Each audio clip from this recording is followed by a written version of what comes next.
It's me again, Irene. So, ayan guys, i-unboxing ko lang yung gift sa akin ng aking madam. Nung Christmas pa, ngayon ko lang po nabigyan ng pansin o nabigyan ng oras gawa ng very busy. So, ayan guys. Ayan. Mabango siya. So, mukhang branded. Siyempre, may kasama siyang red packet. So, wag ko na sabihin ko magkano. Secrets! Ayun, guys. Buksan natin, ha? Ano kaya to? Mukhang, ayan, o. Ano to? Basta, mabango siya, guys. Mabango siya. Dito nga. Unboxing natin, ha? Orong natin ang camera para makita. So, ayan. Ano ba ito? Kailangan ba sirain, di ba? Ayan. Ang ganda! Favorite color ko, pink. Hihi! So, ayan ang cute ng laso. Diba? Tapos basta ang ganda ng box niya, guys. So, ayan, tingnan natin. Ano kaya to?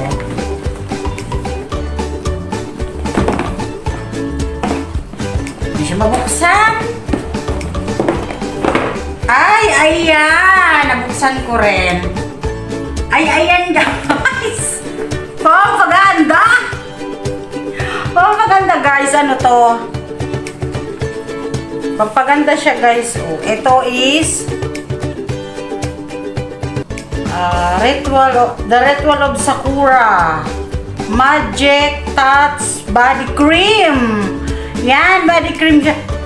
Bango guys. Tapos, ito naman is The Ritual of Sakura. Japan to eh, di ba? Pag Sakura, Japan ba? Tama. Ay, ano to?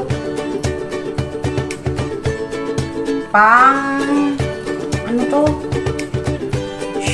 Ano to? Sugar Body Polish. Cherry Blossom siya. Japan nga. Japan. Ayan ang bango guys. Ibalik ko kapag katapos. Eto ang cute. Eto. Ay. Ay wow. Candle siya. Ay ang cute ng baso. Oh yung lalagyan. Pink. Favorite ko ang pink guys. Candles. Ang bango. Tapos ito. Ayan, ito is The Ritual of Sakura. Foaming Shower Gel. Ang ano niya is, ang kasama niya is rice, milk, and cherry blossom. So, ayan guys. Ito po ang regalo sa akin ni Madam. So, naku, gusto ako lalong gumanda. Hindi, charot lang. Pero ayan, mas thank you sa aking madam. So, ayan, ang regalo sa akin. And syempre, may kasamang cash kay Source. Thank you! Thank you, my viewers. Love you!